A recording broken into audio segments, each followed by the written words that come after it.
This week, Reactions is on the road. We're in West Orange, New Jersey at the laboratory of one of the greatest inventors of all time, Thomas Edison. Edison recognized the value of chemistry in almost all of his inventions, and a lot of it happened right here.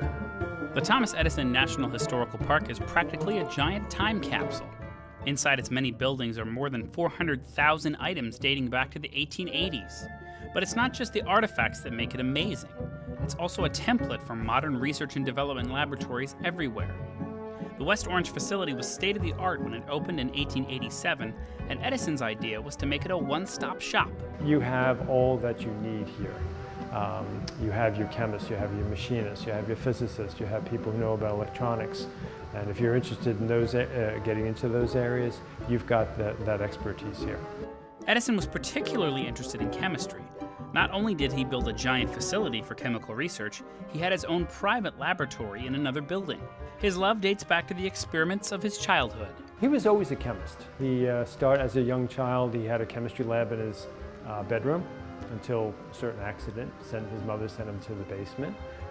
He had a chemistry lab on the train that he worked on. So he always valued chemistry in many, many different forms. From batteries to rubber to recorded music, chemistry was at the heart of many of Edison's world-changing inventions. His phonograph records evolved from an etching on tinfoil to wax cylinders. He experimented with many different kinds of waxes and eventually came up with a number of very hard waxes, black waxes, as well as a blue amberol wax that he eventually commercialized a number of cylinders with.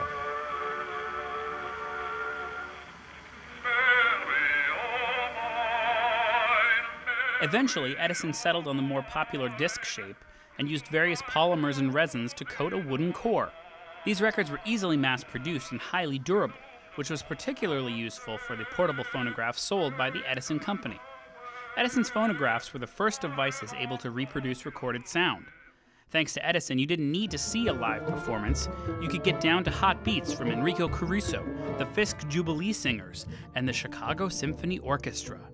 And where would portable music players be these days without a good battery? Guess who helped usher in the modern battery? In 1900, Edison set out to produce an alternative to the batteries of the day.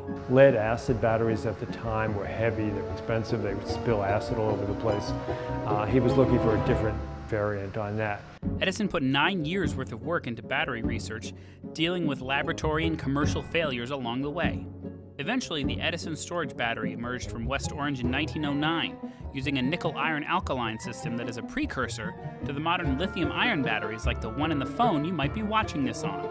If you look at your cell phone, there are a number of components or features to it that can be traced back to Edison. It's got a light in it, obviously from Edison.